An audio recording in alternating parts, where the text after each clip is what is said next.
గౌరవ పద్మశ్రీ మందకృష్ణ మాదిగన్న గారి ఆదేశాల మేరకు ఈరోజు వరంగల్ జిల్లా కేంద్రంలో మీడియా సమావేశం ఏర్పాటు చేయడం జరిగింది.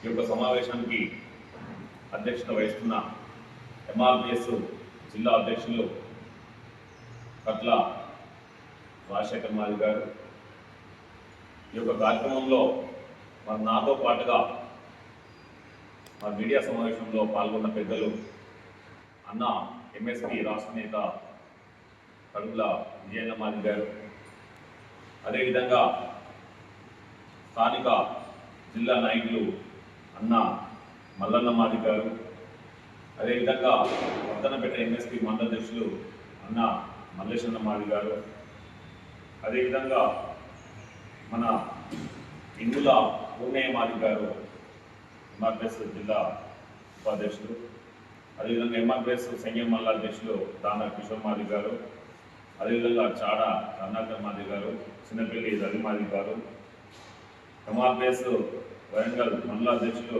కన్నపైన ప్రమోద్ మాదిగ గారు, ఎంఆర్పిఎస్ నల్లబెల్లి మండల అధ్యక్షులు అన్న పల్లి రత్నం మాదిగ గారు, విహెచ్పిఎస్ నాయకులు చంద్రశేఖర్ అన్న గారు, ఈరోజు అందరూ కూడా మన వరంగల్ జిల్లా మీడియా సమావేశంలో పాల్గొనడం జరిగింది. వారందరికీ ప్రత్యేక ధన్యవాదాలు. అదేవిధంగా మీడియా మిత్రులకు అందరికీ కూడా ప్రత్యేక ధన్యవాదాలు తెలియజేసుకుంటున్నాం. మాన్యశ్రీ మందకృష్ణ మాదిగన్న గారు రాష్ట్రంలో ఉన్న అన్ని జిల్లాలలో ఈరోజు ప్రెస్ మీట్ ఏర్పాటు చేయాలని తెలియజేయడం జరిగింది. దానిలో భాగంగా వరంగల్ జిల్లా కేంద్రంలో ఈరోజు మన లక్ష్మీపురం ఎస్సీ కమ్యూనిటీ హాల్లో ఈ యొక్క కార్యక్రమం నిర్వహించడం జరుగుతుంది. మిత్రులు గమనించాలి, మీడియా మిత్రులు గమనించాలి. అదేవిధంగా ఈ తెలంగాణ రాష్ట్రంలో ఉన్న అన్ని వర్గాల ప్రజలు ఈ యొక్క విషయాన్ని మీరందరూ కూడా గమనిస్తారని మీకు అందరికీ తెలియజేసుకుంటున్నాం. తెలంగాణ రాష్ట్రంలో గౌరవ ముఖ్యమంత్రి యనుమల రేవంత్ రెడ్డి గారు 2024 సంవత్సరంలో జనాభా లెక్కలు మొత్తం కూడా సర్వే చేయడం జరిగింది. దానిలో అన్ని కులాల జనాభా, ఈ తెలంగాణ రాష్ట్రంలో ఉన్న అన్ని కులాల జనాభా మొత్తం కూడా తేల్చడం జరిగింది. మొన్న గౌరవ మంత్రి పొన్నం ప్రభాకర్ గారు ప్రెస్ మీట్ పెట్టి అధికారికంగా తెలియజేయడం జరిగింది. ప్రెస్ మీట్లో ఐఏఎస్ ఆఫీసర్లు, అదేవిధంగా దానికి సంబంధిత శాఖకు సంబంధించిన అధికారులు, కమిషనర్లు అందరూ కూడా పాల్గొనడం జరిగింది.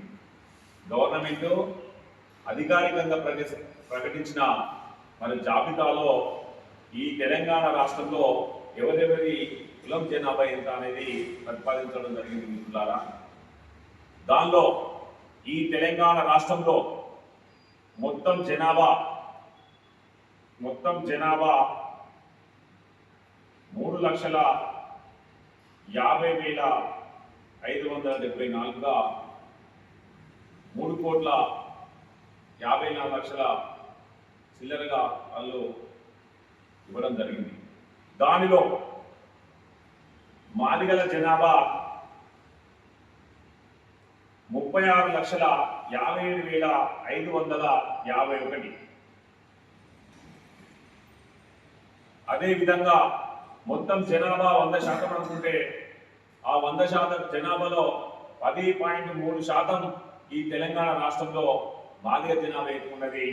ఇక మాదిగ జనాభాను మించి ఈ తెలంగాణ రాష్ట్రంలో ఏ కులానికి సంబంధించిన వారి జనం ప్రజలు ఎక్కువ లేరు అని తెలంగాణ రాష్ట్ర ప్రభుత్వం లెక్కలే తెలియజేసింది. దానిలో భాగంగా మాలల జనాభా 14,71,514 మంది. 100% వాళ్ళు 4.1%. ఇక్కడికి వస్తే షెడ్యూల్డ్ క్యాస్ట్లో మాదిగలు 36 లక్షలు, మరి మాలలు 14 లక్షలు.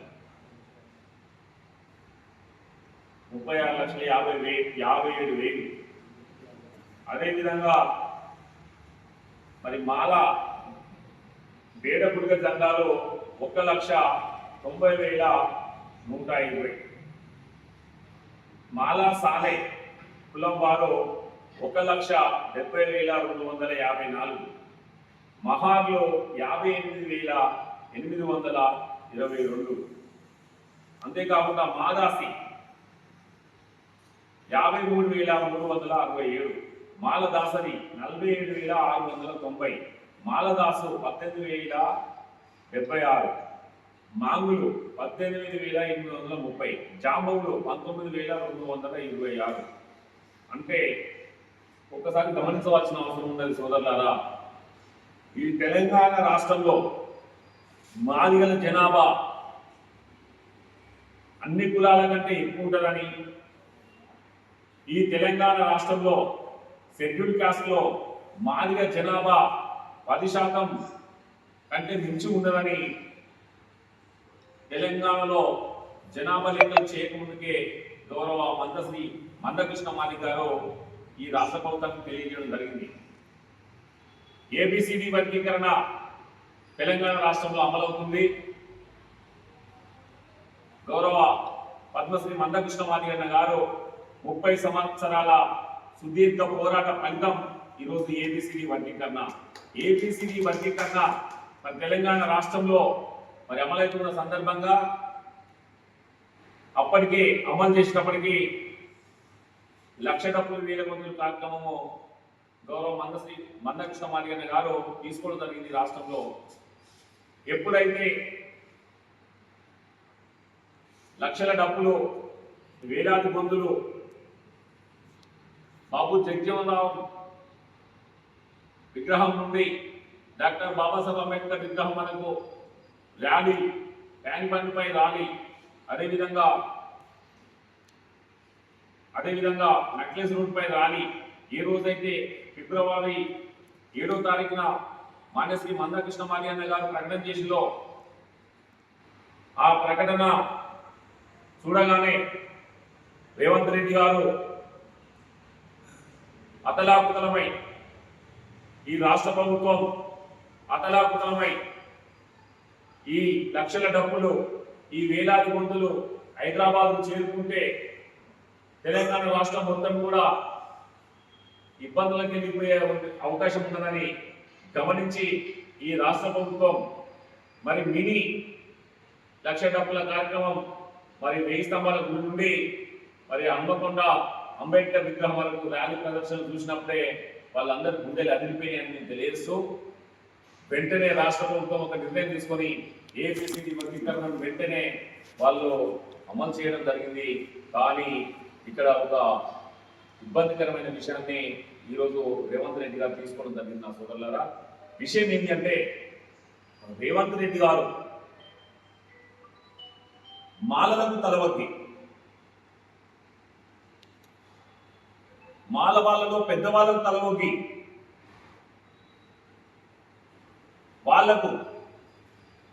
వాళ్ళ జనాభా కంటే ఎక్కువ వర్గీకరణ అవకాశాలు పొందే విధంగా వాళ్లకు అవకాశం కల్పించడం జరిగింది. మాదిగలకు వారు రాష్ట్ర జనాభాలోనే మొదటి స్థానంలో ఉన్నాం, షెడ్యూల్డ్ కులాలలో కూడా మొదటి స్థానంలో ఉంది. 10.3% జనాభా ఉన్నాం. మరి మా వాటా ఎంత రావాలి? 11.4 రావాలి. వర్గీకరణ ప్రకారంగా మాకు 11.4% మాకు రావాల్సినది. కానీ మాకు ఇప్పుడు ఎంత వస్తుంది? మా వాటా 9 వస్తుంది. మా వాటా 9 వస్తుంది. మరి మా వాటా ఎక్కడికి పోతుంది? జనాభా తక్కువ ఉన్న వాళ్ళకి పోతుంది. కానీ డాక్టర్ బాబాసాహెబ్ అంబేద్కర్ గారి సూత్రం ఏంది? జనాభా ప్రాతిపదికన ఎవరి వాటా వారికి అందాలనేది మూల సూత్రం. మరి ఆ సూత్రాన్ని గమనించవలసిన అవసరము ఈ రాష్ట్ర ప్రభుత్వానికి ఉన్నది, ఇక్కడ పెద్దలందరూ కూడా ఉన్నది. కాబట్టి గౌరవ మందకృష్ణ మాదిగన్న గారు తీసుకున్న నిర్ణయము రైట్ అని, గౌరవ మందకృష్ణ మాదిగన్న గారు తీసుకున్న నిర్ణయం కరెక్ట్ అని ఇప్పటికైనా ఈ ప్రభుత్వ లెక్కల ద్వారా తేలిపోయింది. కానీ కొందరు మాదిగ మేధావులని చెప్పుకునే వాళ్ళు, మేము మాదిగలకు న్యాయం చేస్తామని చెప్పుకునే వాళ్ళు, మాదిగలకు మేము అండగా ఉన్నామని చెప్పుకునే వాళ్ళు ఈ రోజు సమాధానం చెప్పవలసిన అవసరం ఉన్నది. ఈ తెలంగాణ రాష్ట్రంలో ఉన్న మాదిగలకు, మాదిగ ఉపకులాలకు వాళ్ళు సమాధానం చెప్పవలసిన అవసరం ఉన్నదని మేము డిమాండ్ చేస్తున్నాం. ఎందుకంటే ఈ రోజు మరి మీరు పెంచే అవకాశం ఉన్నదా? ఈ రోజు మళ్ళీ మీరు ఉద్యమం చేసే అవకాశం ఉన్నదా? ఎవరైతే మేధావులని చెప్పుకుంటారో మీరు తేల్చుకోవాల్సిన అవసరము ఉన్నది. కానీ గౌరవ మందకృష్ణ మాదిగన్న గారు ముఖ్యమంత్రి రేవంత్ రెడ్డి గారిని కలిసినప్పుడే తెలియజేయడం జరిగింది, అన్న జనాభా 10% ఉన్నది, మా వాటా తగ్గియొద్దని అప్పటికి ముఖ్యమంత్రి గారికి తెలియజేయడం జరిగింది. కానీ ముఖ్యమంత్రి గారు మరి మాల పెద్దలకు తలుకి మరి మాకు నష్టం చేయడం జరిగింది. ఆ నష్టాన్ని పూడ్చవలసిన అవకాశం ఉన్నది. ఎందుకంటే నష్టాన్ని ఎందుకు పూడ్చవలసిన అవకాశం ఉన్నదంటే ఈ రోజు మీరు చూడండి, జనాభా ఎవరికి ఎక్కువ ఉంటే వాళ్ళకి ఇవ్వాలని మీ సూత్రమే కదా. మరి మీ సూత్ర ప్రకారం మీరు అవకాశం కల్పించాలి కదా. కల్పించినప్పుడు మీరు వెంటనే మళ్ళా మందకృష్ణ మాదిగన్న గారు ఏ నిర్ణయం చేస్తే ఆ నిర్ణయాన్ని కట్టుబడి మీరు వర్గీకరణ ప్రకారంగా ఎవరి వాటా వాళ్ళకు చేయాల్సిన అవసరము మీకు ఉన్నదని ఈ యొక్క రాష్ట్ర ప్రభుత్వానికి మేము గుర్తు చేస్తున్నాము, రాష్ట్ర ప్రభుత్వానికి మేము తెలియజేస్తున్నాము. మీరు దీని మీద దృష్టి సారించాలని, దేని ఎడల మరి మందకృష్ణ మాదిగన్న గారు మళ్ళీ ఏ ఆదేశాలు జారీ చేస్తే ఆ ఆదేశాల ప్రకారం మళ్ళీ ఉద్యమం చేసే అవకాశాలు ఉంటాయని తెలియజేసుకుంటున్నాము. ఇప్పటికైనా మీరు వెంటనే గమనించి ఈ తెలంగాణ రాష్ట్ర ముఖ్యమంత్రి రేవంత్ రెడ్డి గారు మళ్ళీ సమీక్ష పెట్టుకొని మళ్ళీ సవరణ చేయవలసిన అవకాశం ఉంది. ఎందుకంటే మీరు తేల్చిన లెక్కలే, ఈ తెలంగాణ రాష్ట్ర ప్రభుత్వము తేల్చిన లెక్కలే. ఈ మధ్యలో మేము ఎవరిని కూడా అబద్ధాలు ఆడవలసిన లెక్కలు కాదు కదా. ఇది మీ లెక్కలే, మీ లెక్కల ప్రకారమే మీ ప్రభుత్వమే ఈరోజు 2024లో మీరు చేయించిన లెక్కల ప్రకారమే మా మాదిగలకు రావాల్సిన వాట మాదిగలకు, మాలలకు రావాల్సిన వాట మాలలకు, వేడబుడిద దండాలకు రావాల్సిన వాట వాళ్ళకి, రెడ్డి వాళ్ళకు రావాల్సింది వాళ్ళకి, మాలదాసల వాళ్ళకు రావాల్సింది వాళ్ళకు, ఎవరి వాట వాళ్ళకు, చిందోళ్ళ వాట చింది వాళ్ళకు, దక్కల వాట దక్కల వాళ్ళకు, ఎవరి వాట వాళ్ళకు కేటాయించవలసిన అవసరము దీంట్లో ఉన్న సార్. లేకపోతే ఏమైతుంది అంటే మళ్ళీ మిగతా కిందికులన్నీ కూడా నష్టపోయే అవకాశం ఉంటుంది. కాబట్టి మీరు ఇది గమనించాలి. మాకు మూడు వర్గాలుగా మాకు విభజన చేసి ఏ వర్గంలో ఎవరి జనాభా ఉందో ఆ జనాభా ప్రకారం లెక్కల ప్రకారం కూడా మీరు ఇవ్వాలని మీకు అందరు తెలియజేసుకుంటున్నాం. ఎందుకంటే ఇప్పటికైనా మాదిగ మీద ఉందని చెప్పుకునే వాళ్ళు మీరు ఇప్పటికైనా వెనక్కి తగ్గవలసిన అవసరం ఉన్నది సోదరులారా. ఎందుకంటే మీరు పూర్తి స్థాయిలో మరి అవగాహన ఉండి చెప్తాలా, అవగాహన లేక చెప్తాలా మరి మీరు తెలుసుకోవాల్సిన అవసరం ఉన్నది. ఎందుకు మీరు అక్కడ ఒప్పించేటప్పుడు మెప్పించేటప్పుడు మాది ఊళ్ళలో ఏమని చెప్పారు, కృష్ణ మాదిగని అడిగేది అడుగుతుంది కానీ మనకు 9% సరిపోతుంది అని చెప్పారు. కానీ మరి ఇప్పుడు 9% మరి జనాభా 10.3 ఉన్నది. మరి 10.3% జనాభా ఉన్నప్పుడు 9% ఎక్కడ సరిపోతుంది అంటే మేధావులను మీరు చెప్తాను కాబట్టి మీరు మేధావులను తెలుసుకోవాల్సిన అవసరం ఉన్నది. మేధావులు దీని మీద వెంటనే మీరు స్పందించాలి, మీరు స్పందించవలసిన అవసరం ఉన్నది. మీరు స్పందించకపోయినా గౌరవ పద్మశ్రీ మందకృష్ణ మాదిగన్న గారి నాయకత్వంలో మా వాటలు మేము సాధించుకుంటాం, మా వాటలు మేము తెలుసుకుంటాం. కాబట్టి మీరు అడ్డుపడే విషయాలలో మీరు అడ్డుపడకుండా ఉండాలని మేము ఇక్కడ నుంచి హెచ్చరిస్తున్నాం. మిమ్మల్ని హెచ్చరించవలసిన అవసరం ఉందని మేము తెలియజేసుకుంటూ ఇప్పటికైనా మీరు దగ్గర తెలియజేసుకుంటూ మాన్యశ్రీ మందాకృష్ణ మాదిగన్న గారు పద్మశ్రీ మందాకృష్ణ మాదిగన్న ఆధ్వర్యంలో మళ్ళీ ఎలాంటి కార్యక్రమాలు కూడా మేము తీసుకుంటాము. మళ్ళీ మా వాటను మేము దక్కించుకున్నామని తెలియజేసుకుంటూ ఈ అవకాశం కల్పించిన మీకు అందరూ కూడా ప్రత్యేక ధన్యవాదాలు. ఈ యొక్క అవకాశం ఇచ్చిన మీడియా మిత్రులకు, అదేవిధంగా ప్రింట్ మీడియా మిత్రులకు, ఎలక్ట్రానిక్ మీడియా మిత్రులకు అందరూ కూడా ప్రత్యేక ధన్యవాదాలు. ఈ కార్యక్రమంలో పాల్గొన్న ఎంఆర్పిఎస్, ఎంఎస్పీ, వరంగల్ జిల్లా ముఖ్య నాయకత్వాన్ని అందరూ కూడా పేరు పేరున నమస్కారం తెలియజేసుకుంటాం. ఇంతటి కార్యక్రమాన్ని ముగిస్తున్నాము. జై మాదిగ, జై మందకృష్ణ.